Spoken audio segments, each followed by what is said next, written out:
What would you do if the one person you spent 4 years hiding from suddenly stopped his horse on a ridge and looked straight at you, not because he saw you, because he smelled his own blood? See, Alara wasn't a fool. This woman woke up every single morning before the sun rose, crushed bitter root with her bare hands, and bathed her 4-year-old son from head to toe, just so the most powerful alpha in the kingdom would never find them. 4 years, same routine, never missed a single day. But today, Kale slipped outside. 10 minutes. That's all it was. 10 little minutes. And that's all it took. Because right now, up on that ridge, King Valerius isn't moving. His hunters are chasing a stag. His guards are shouting. The snow is falling heavy around them. But the king is completely still. His nostrils are flaring, and slowly he turns his head towards the valley, toward her cottage, toward her son. She has maybe 60 seconds. No horse, no weapon, no plan, just a mother and a secret that just ran out of time. Now let me take you back to where this all started, because you need to understand something about Alara before you judge her. 4 years ago, she wasn't a herbalist hiding in the woods. She was the most desired Omega in the High Court, educated, sharp-tongued, and dangerously beautiful. And King Valerius noticed one forbidden night, one choice she couldn't take back, and by morning, she was gone because she'd seen what that court did to women like her. She'd seen what it did to children, born outside the royal claim, pawns, prisoners, property, and she refused. She packed nothing, she told no one, and she ran into the whispering woods with nothing but the clothes on her back and the secret growing inside. She built everything from scratch, a cottage, a reputation, a life. And Kale grew up knowing nothing but the smell of pine trees and his mother's voice reading him to sleep. He had her eyes, but his father's fire, that wild, stubborn energy that made strangers stop and stare, which is exactly why Alara crushed those herbs every single morning without fail, until today. She pulls Kyle inside, slams the door, and presses her back against it. Her heart is hammering so loud she can barely think. She peers through the frost on the window and watches. Valerius hasn't moved. Then he does something that stops her cold. He raises one hand and dismisses every single one of his guards, sends them away, all of them. And then he begins to ride alone down the ravine, straight toward her valley, straight toward her door. And Alara realizes with a terror she has never felt. In her entire life, he doesn't need an army. He never did. He just needed the wind to betray her, and the wind had been talking for the last 10 minutes.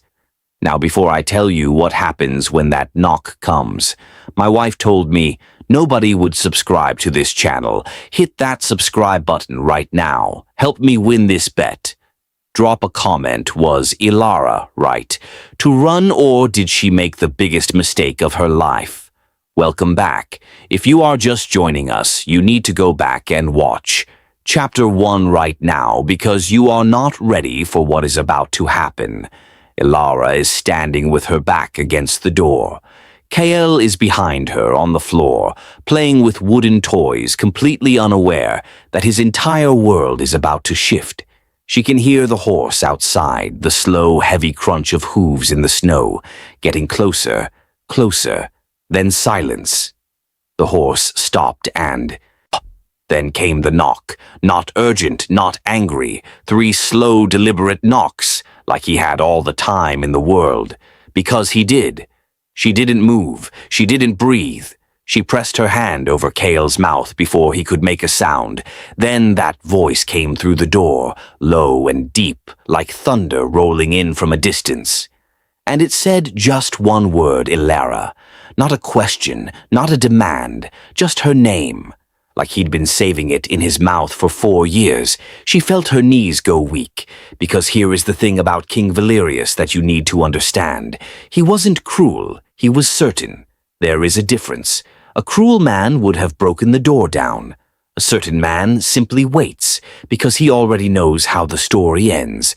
She stood there for 45 seconds. She counted every single one, and then slowly, with hands that wouldn't stop shaking, she opened the doctor, and there he was, taller than she remembered, darker.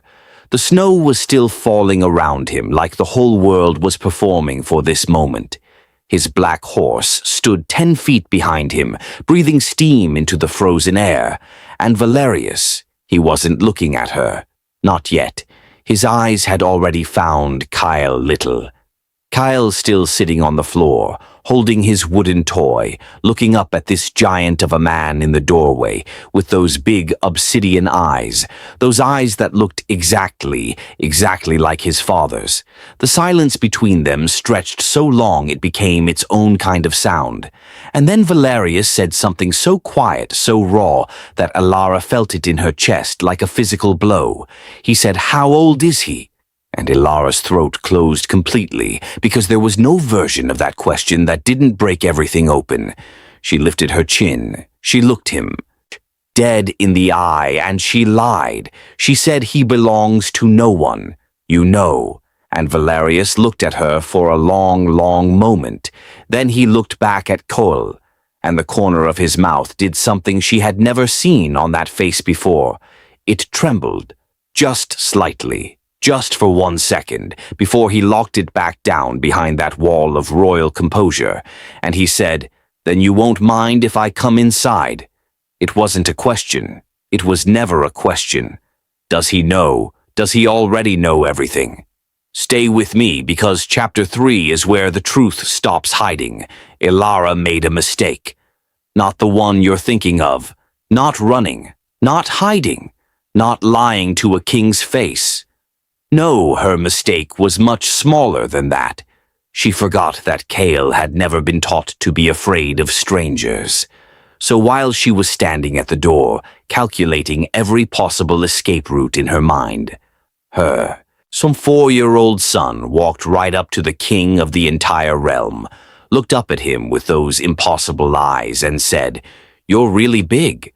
And something happened in that moment that Alara was completely unprepared for. Valerius, the man who had commanded armies, the man who had made grown warriors drop to their knees with a single look, slowly crouched down to Kale's level, and he said, "And you are very small."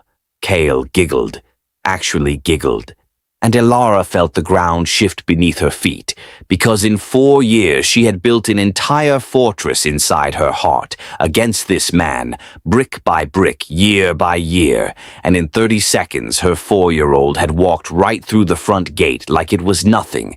Valerius rose back to his full height. He turned to Ilara, and the warmth drained from his face completely. He said, "Tell me his name." She said, "Kyle." He said, "How old?" She said, 4. She watched him do the math, watched his jaw tighten, watched something move behind those blue eyes like a storm gathering behind glass. He walked slowly around the small cottage, saying nothing, running his fingers along the rough wooden walls, the dried herbs hanging from the ceiling, the single bed in the corner. One bed for a mother and a child. No luxury, no comfort. Nothing royal about any of it. He stopped at the small table where Kyle's breakfast still sat. Half-eaten, a piece of dark bread and some winter berries. He stared at it for a long time. Then he turned back to Ilara, and his voice was so controlled it was almost frightening. He said, "This is how you've been living." She squared her shoulders and said, "We've been fine."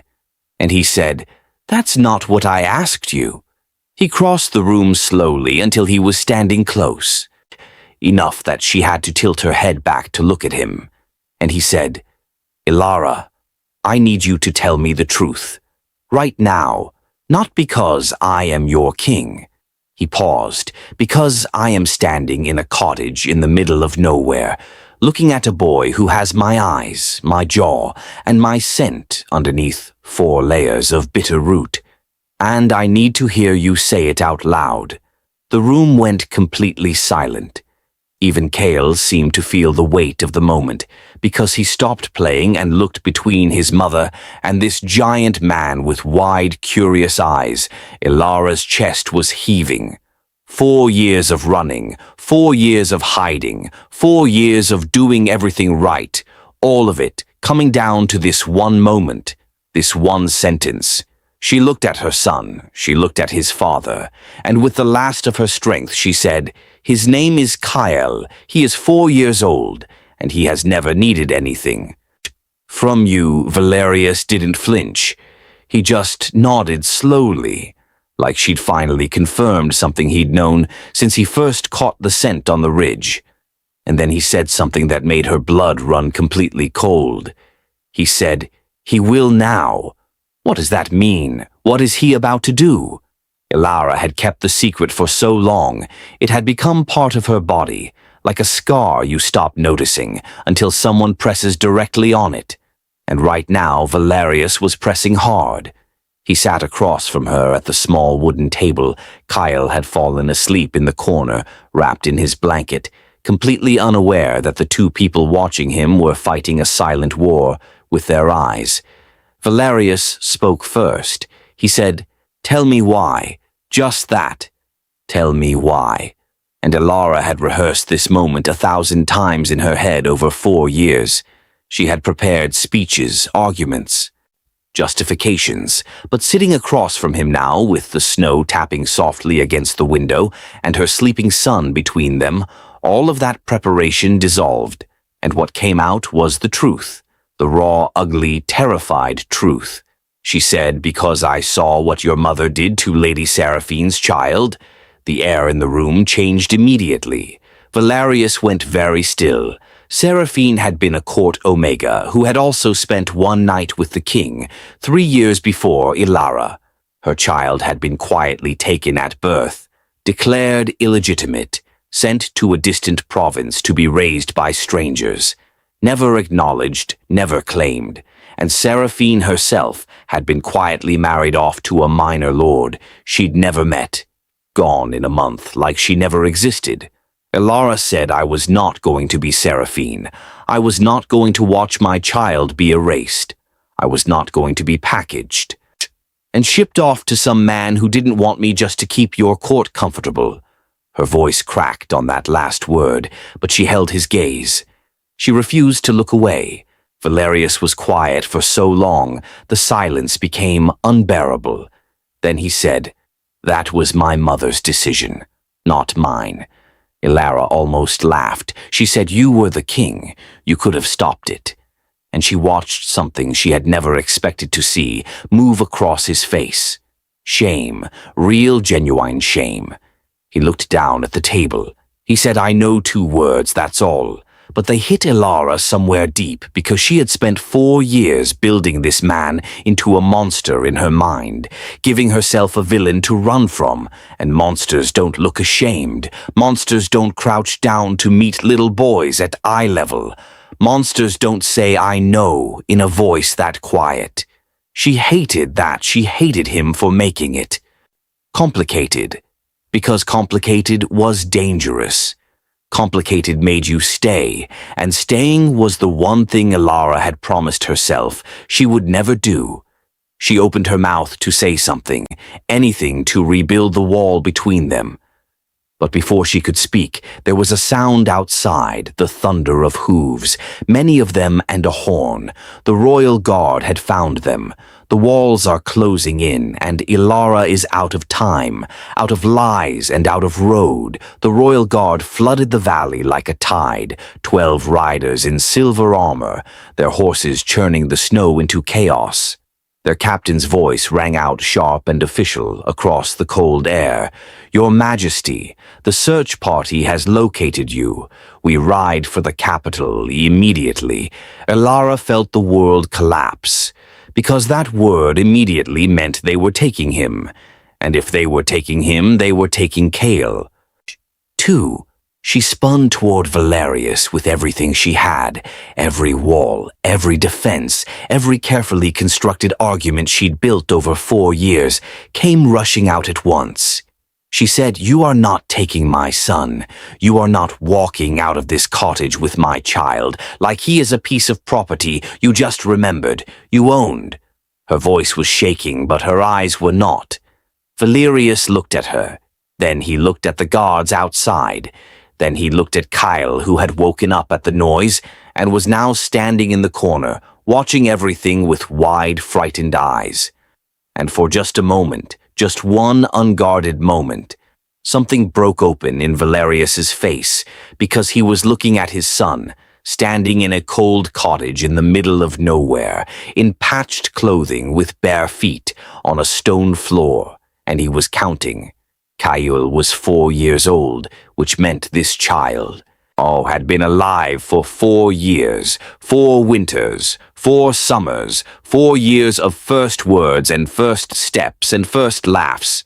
And he had missed every single one. The rage came first, because he was a king and kings reach for rage before they reach for grief. He turned to Elara and his voice dropped to something dangerous. He said you had no right to make that choice alone. She stepped toward him and matched every inch of his energy. She said I had every right. I was protecting him. He said from what? She said from becoming a secret. She said from becoming something your court whispers about and your mother erases. She said from growing up, knowing his father acknowledged him with a title instead of a name. The words landed like stones and she watched them hit. She watched him absorb every single one. And then she watched the rage slowly, painfully become something else entirely. His shoulders dropped just slightly. His jaw worked like he was trying to find words that didn't exist yet. He looked back at Kyle, and Kyle, being Kyle, walked right up to his father again, tugged on the edge of his heavy fur cloak and said, "Are you sad?" The question came out of nowhere. Pure, innocent, 4-year-old instinct. And Valerius, this king who had never broken in front of anyone in his life, looked down at his son and said yes, in a voice so stripped of everything royal, so completely human, that Elara had to turn away, because she was not prepared for that. She was not prepared to feel sorry for him. She was not prepared to see the man underneath the crown, and she could not afford to, because the guards were still outside, and the capital was still waiting, and ready or not. Everything was about to change. She turned away, but it was already too late. The wall was cracking. She didn't go willingly, let's be very clear about that. Elara packed one bag, one. She stood in the doorway of her cottage and looked at the life she had built, herb by herb, stone by stone. The dried flowers above the window, Kale's height marks scratched into the wooden door frame. The little garden she'd planted in the spring that she would never see bloom again, and she walked away from all of it. Not because Valerius commanded her, but because when she looked at her son, she saw something that terrified her more than the palace ever could. She saw him reaching for his father's hand, just walking alongside this massive king, like it was the most natural thing in the world, like some part of him that she had never been able to reach, finally recognized where it belonged. They rode for 2 days. Valerius gave Kyle his our own horse to share with a guard, which made the boy so deliriously happy that Elara couldn't even be angry about it. But she and Valerius barely spoke. There was too much between them, too much unsaid, too much broken, too much that couldn't be fixed by conversation in front of 12 royal guards. On the second night, they stopped at a waypoint inn. Valerius's guards secured the perimeter. Kyle ate an enormous meal and fell immediately into the deepest sleep of his life. And in the quiet of the small room with her son breathing softly beside her, Elara heard a knock at her door. It was Valerius. He wasn't in his royal armor, just a plain dark shirt. His crown was gone. He looked younger without it. More dangerous somehow. He said, "I need you to understand something before we arrive tomorrow." She crossed her arms and waited. He said, "My mother will move against You immediately, she will question Kale's legitimacy. She will suggest a blood verification. She will try to find any reason to separate him from the succession line. Ilara felt cold, she said. And what will you do? He looked at her steadily. He said, whatever I have to. She studied him for a long moment. She said, that is not an answer. He said, no. He said, it's a promise. And the thing that scared her most wasn't that she didn't believe him. It was that she did. A little, just enough to be dangerous. She closed the door, pressed her back against it in the dark, and let out a breath she felt like she'd been holding for 4 years, because tomorrow they would arrive at the palace. And the real battle, the one she'd been running from all along, was about to begin. She thought the woods were dangerous. She had no idea the capital city of Volmore rose out of the morning mist like something from a dream, towers of pale stone banners of silver and black flags snapping in the cold wind. The streets were lined with people who had come out to see their king return from the hunt. But the whisper started immediately, because he hadn't returned with a stag. He'd returned with a woman and a child. And in Valemore, whispers moved faster than horses. Ilara kept her chin up. She had decided somewhere on that 2-day ride that she would not give this city the satisfaction of seeing her. Afraid, Kale rode in front of Valerius on the great black stallion, absolutely loving every second of it, waving at the crowd like he'd been born to this. Which of course he had. The palace gates opened and they rode into the main courtyard, and there, standing at the top of the stone steps, draped in silver and black like she'd been carved, so from the palace walls themselves, was Queen Mother Isolde. She was older than Ilara remembered, but no less terrifying. Her eyes found Kyle immediately, moved over him with the cold efficiency of someone calculating worth. Then those eyes found Ilara, and the smile that followed was the most dangerous thing Ilara had seen in 4 years, more dangerous than the horn on the ridge, more dangerous than the knock on her door, because it was welcoming, and nothing about Isolde was ever genuinely welcoming. The official welcome ceremony was brief and cold, but that evening at the royal dinner, Isolde began her work with the precision of someone who had been practicing for decades. She sat beside Ilara and spoke in a voice so sweet it had edges. She said, "My dear, what a remarkable story. A woman alone in the woods raising a child with no documentation. No witnesses, no formal recognition." She tilted her head. She said, "How do we even know the boy is who you claim he is?" The table went silent. Every noble, every advisor, every pair of eyes in that hall turned to watch.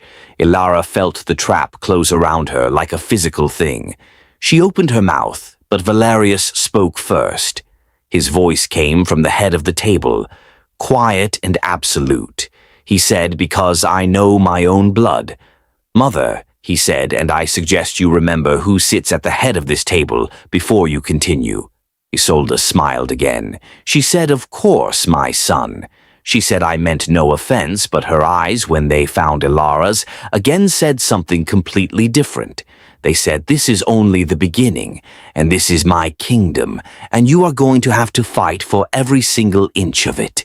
Ilara looked back at her and thought, "Good, because I have been fighting since before you knew I existed, and I have never once stopped.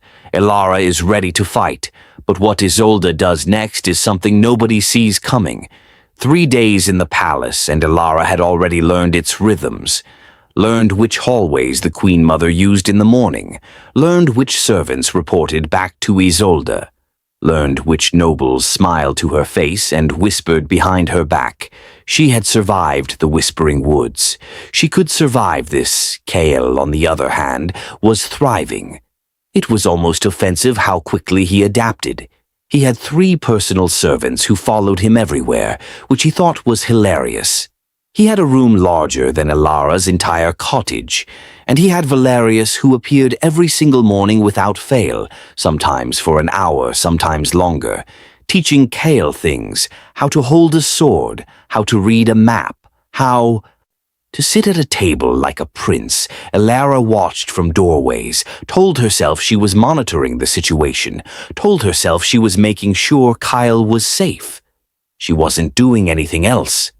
She wasn't watching the way Valerius's face changed when her son laughed. She wasn't noticing how careful he was, how patient, how completely different from every story she had told herself about him. She wasn't doing any of that. Then came the ceremony, the scent, marking, an ancient ritual in their world. When a king claims a child as his heir, he must formally mark them before the entire court. But there was a second part of the ritual that Elara hadn't been told about, a part that Isolde had deliberately kept from her. If the child's mother was present and unmarked, the king had a choice. He could mark the child as his heir and the mother as his property. Legally, binding her to the crown with no agency, no choice, no voice, or he could do something that had not been done in 200 years of their kingdom's history. He could kneel, he could offer the mark as a request, not a command, and ask the mother to stand beside him as an equal, an act that would rewrite the laws, rewrite the power, and make Elara not property of the crown, but partner to it. The great hall was packed. Every noble, every court member, every person of consequence in Valemore standing in absolute silence. Kyle stood in the center of the room, looking slightly overwhelmed but trying very hard to be brave. Elara stood to the side, her heart in her throat. Valerius walked to the center of the room. He looked at his son. Then he looked at Elara, and she saw something move across his face, a decision being made in real time. Isolde was watching from her. Throne, every noble was leaning forward, and Valerius, king of Valemore, commander of armies, alpha of alphas, slowly, deliberately went down on one knee. The entire hall gasped like one creature drawing one breath. He looked up at Elara from the floor, and he said, "I cannot give back the 4 years I missed. I cannot undo what my silence allowed to happen to Seraphine and her child. I cannot promise you that this world will be easy, or that my mother will stop fighting, or that the court will ever fully accept what we are building here." He paused. He said, "But I can promise you this. I will never again make a decision about your life without your voice in the room." He extended his hand. He said, "Stand beside me, not behind me, not beneath me, beside me." The silence in that hall was absolute. Elara stood there, 4 years of running, 4 years of bitter root or cold mornings and terrified prayers, 4 years of being so certain about everything. And now she looked at her son, who was looking at her with those obsidian eyes, full of something so simple it broke her open completely. He was looking at her like, "Please, Mama, please." She looked at Valerius, still on one knee, still waiting, patient and certain as he had always been. But this time the certainty wasn't about power. It was about her. She took one step forward, then another, and she placed her hand in his. She said, "Yes, but this story isn't over yet because Isolde saw everything that just happened, and she is not done." Isolde made her move 3 days later, because women like Isolde never accept defeat in public. They simply wait and find a different door. She went to the Royal Council, presented a formal petition, challenged the legitimacy of the scent marking. See on a technicality buried in 200-year-old law. She had 3 council members already in her corner. She had documentation prepared. She had been planning this since the moment she saw Valerius go down on one knee. What she hadn't planned for was Elara, because while Isolde was building her legal case in the council chambers, Elara had spent 3 days doing what she had always done to survive. Learning. She had read every document in the Royal Library about succession law. She had spoken to every sympathetic advisor she could find. She had mapped the political relationships in the court like she used to map the herb routes in the woods, systematic, patient, relentless. And when Isolde presented her petition to the council, Elara was already in the room. Standing quietly to the left of Valerius's chair, she presented a counter-argument so precise, so thoroughly researched that two of Isolde's three council allies switched positions before she finished speaking. The third one left the room entirely. Isolde sat in her silver chair and looked at this woman from the woods, this Omega who was supposed to be easy to remove. And for the first time in perhaps her entire life, Queen Mother Isolde had nothing to say. The petition was dismissed. That evening, Valerius found Elara in the palace gardens. She was sitting on a stone bench watching Kyle run through the snow between the bare winter trees. He was chasing something. A palace cat, probably, completely unbothered by everything. The way only 4-year-olds can be. Valerius sat beside her. He didn't speak immediately, just watched their son. After a while, he said, "You terrified the council today." She said, "Good." He smiled, a real one, not the careful, controlled expression she'd seen him wear in the great hall, a real, honest, unguarded smile. He said, "I looked for you." She turned to look at him. He said after that morning 4 years ago, "I looked for you. For almost a year, I thought something had happened to you." His voice was quiet, but she heard everything underneath it. She said, "I know." She said, "I made sure you couldn't find me." He nodded. He said, "I know." Then he said, "I understand why." She looked back at Kale. She said, "Do you?" He said, "I understand that I gave you every reason to run and no reason to stay." He said, "I understand that the court I allowed to exist made you afraid for your child's life before he was even born." He said, "I understand that the man I was 4 years ago was not someone worth trusting." She was quiet for a moment. Then she said, "And the man you are now?" He looked at her. He said, "That is for you too. Decide, not me." Kyle came running back toward them at that moment, breathless and pink-cheeked and triumphant. He had somehow actually caught the cat, which was now dangling from his arms with tremendous dignity. He said, "Mama, look! Papa, look!" I caught him. Valerius looked at Elara. Elara looked at Valerius. And they both laughed at the same time, without planning it, without performing it, without any of the careful distance they had been maintaining between them. Just two people laughing at their ridiculous son.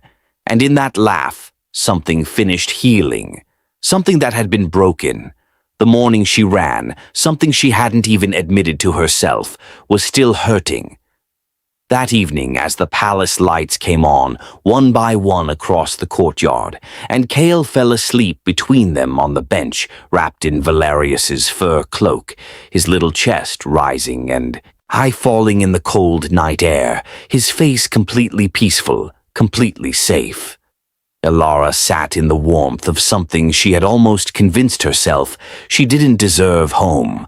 Not a place, not a palace or a cottage or a forest, but this specific collection of people and warmth and complicated love and hope. This was home. And for the first time in 4 years, she stopped running, even in her heart, and that is where Elara's story finds its breath again. Not in the grand ceremony or the political victory or the moment Valerius knelt before the court, but here in a garden with a sleeping child between them, and the long, slow exhale of two people who finally chose each other. Now before you go, my wife still owes me that gift, and I still need your help to collect it. If this story moved you today, if you felt even one moment where your chest got tight or your eyes got heavy, hit that subscribe button right now. We are building something here, a community of people who believe real love, messy, complicated, painful, real love, deserves to be told properly. Subscribe. Share this with someone who needs a good story today. Drop a comment below and tell me, which moment hit you the hardest? Was it when Kale asked the king if he was sad? Was it when Valerius went down on one knee? Or was it that last moment in the garden I read every single comment? Everyone, thank you for staying with me through all 9 chapters. This story was for you. I will see you in the next one.